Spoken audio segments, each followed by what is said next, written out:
Hi. So, we all face problems, big and small. Whether they be something as big as moving to a new country or city, or as small as not knowing what pants to wear with your favorite t shirt. Problems are a part of our everyday lives. But how often do we actually think of a creative way to go about solving these problems? One thing I can tell you is that no one is going to solve your problems for you. You're gonna have to learn to find solutions for your problems. Gone are the days where mom would come and talk to your playground bully. And gone are the days where dad would come and help you finish your math homework late at night because you forgot to do it and you have to submit it the next day. Another thing I can tell you is that your problems aren't magically going to solve themselves one fine day. And you're not going to get a sudden fit of energy and realization that will motivate you to solve your problems. Rely on family and friends for support and some help, but in the end, remember, it's you who's going to have to solve your problems. Take, for example, writing a paper. Your teacher can help you out with some technical terms and framing your essay, but in the end, it's you who's going to have to do all your research, type out your paper, and submit it. We've all heard the phrase, डर के आगे जीत है, which means beyond fear is victory. And new challenges are always scary. I remember the first time I went rappelling on a school trip. For some reason, I was so scared and I was utterly convinced that I couldn't do it. I saw all my friends and juniors do it and they all told me it was a piece of cake. But I was utterly unwavered. I knew in my gut that I couldn't do it. And that was the mantra playing on loop in my head. Did you know that if you repeat something to yourself enough times, you actually start to believe it? Well, I believed it with all my heart. I just knew I couldn't do rappelling. I couldn't do it. I couldn't. Nothing could motivate me. Not even my friends chanting from down below. Mahika, you've got this. Will Herondale is here waiting for you. Shawn Mendes is here waiting. We're all here for you. Just come down fast. After some contemplation, I just thought, what's the worst that can happen? Okay, I'll fall, I'll break a bone. That's literally all that can happen to me. And there are so many people and ropes here to ensure my safety. Let's just give it a try. I thought to myself, take small steps. Step into your harness, then let the instructor fasten your safety equipment, and then step onto the ledge. Then slowly take small steps down to the ground. So I steeled myself, and with the cheers of my friends, I did it. It was actually really fun. And since then, I've been rappelling around 6 times. To give you a broader example of a time where I felt like giving up, but I didn't, I'll tell you about my board exams. As we all know, board exams are the culmination of all the work a student has done over 2 years, and they're pretty important in terms of school and universities. For some background, in Cambridge AS and A levels, we have board exams in both 11th and 12th grade. In my AS level board exams, I got straight Ds. Except for English, we got that A. Having never gotten lower than a B in my end of year exams, I was shocked. So when I saw my result in May, I immediately registered for the retest in October. Now keep in mind, my A2 levels also began in the first week of June. So here I was, trying to balance studying for both 11th and 12th grade together.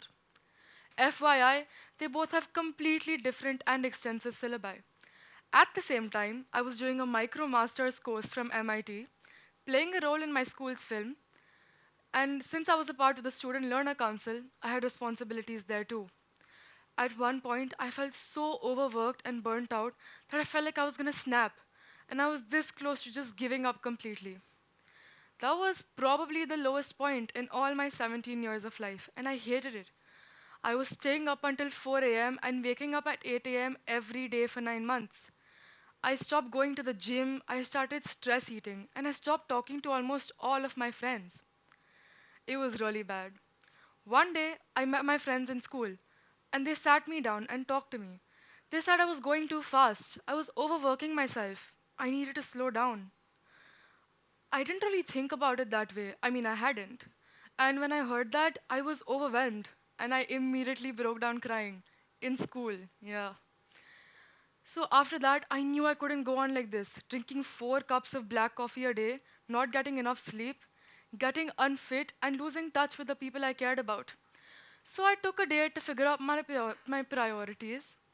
I knew that I had to make notes for all three of my subjects, so I broke those subjects down into small, manageable chunks that I knew would be easy to make notes for. I scheduled my day in a way that I knew would maximize my productivity, and took enough breaks in between so I wouldn't feel burnt out. I also made sure to take a 15-minute walk every day to clear my mind. I'm happy to say that it worked. It increased my productivity and made me more efficient. And my A2 level boards and my retest in October went really well. But when we have problems like not being able to, write an essay or not being able to fit into a new school, these problems aren't as harmful or life changing as for people who are struggling with their mental health. For them, giving up could be very, very harmful, not just for themselves, but for the people around them. For people who are struggling with their mental health, like anxiety and depression, oftentimes they get to a point so low that they contemplate self harm and oftentimes even taking their own lives. This is largely because a lot of these mental disorders go undiagnosed and people don't receive the help that they need. According to the National Mental Health Survey in 2015, almost 80% of people who are suffering from mental disorders didn't seek or receive the help that they need. Of course, this number has gone up in recent years, but it's still a dismal amount and a very worrying statistic. The problem is, mental health struggles in India and around the world have been so stigmatized that it makes people afraid of seeking help for fear of being ostracized by society. Well, I'm here to tell you that giving up is never the solution. You may feel trapped. You may feel like there's nothing to do. You may feel like it's better to just end it all. But I can't tell you how wrong you are. There are trained professionals who are here to help you. You just need to seek their help. You may feel helpless, hopeless, completely alone. I understand that you are struggling, but you're never alone. There are countless people who are trained and they're offering you their helping hand, and all you need to do is accept it. Now that I've told you about all the problems you could face, I'm here to tell you how not to give up. Now, I can't promise you that everything that worked for me will work for you, but I'm pretty sure this will help you.